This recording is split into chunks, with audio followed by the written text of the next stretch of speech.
rather than starting from the ground up as most clubs do, we actually pooled together 3 local clubs, a cycling club, a swimming club and the running club, in order to get the best of the expertise from each club and therefore hopefully give our athletes the best chances to develop and improve.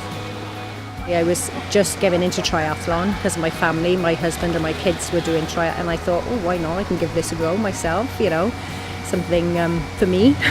It came at a really good time because I was trying to swim myself. It's when I first started, I could only swim 4 lengths really without getting out of breath, and now with the swimming club, it's an excellent club, so obviously, and they teach you so much, and the coach is fantastic. We had 20 people sign up on that first night, and we've continued to grow since, slowly but surely. We've seen numbers creep up at the swimming sessions as people try and push themselves and try new things.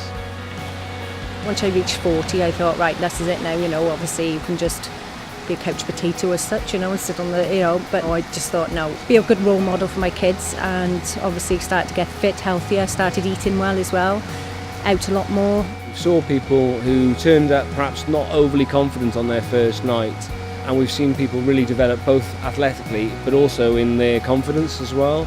I think just give it a go, because at first I was a bit, I was obviously scared, a bit dubious and thinking, oh my God, I can't do that, or there's a lot more fitter people out there than me. And there is a massive interest out there now for triathlon. It's such a growing sport, and I think it's a case of communicating with the local clubs, the running clubs, the cycling clubs and the swimming clubs, and perhaps getting other people's ideas and expertise on board, because there are so many people who are willing to take that step. They needed a little bit of a push. Once you start and then you give it a go, it's really good. It's one of those sports that actually people can get out there and anyone can do it.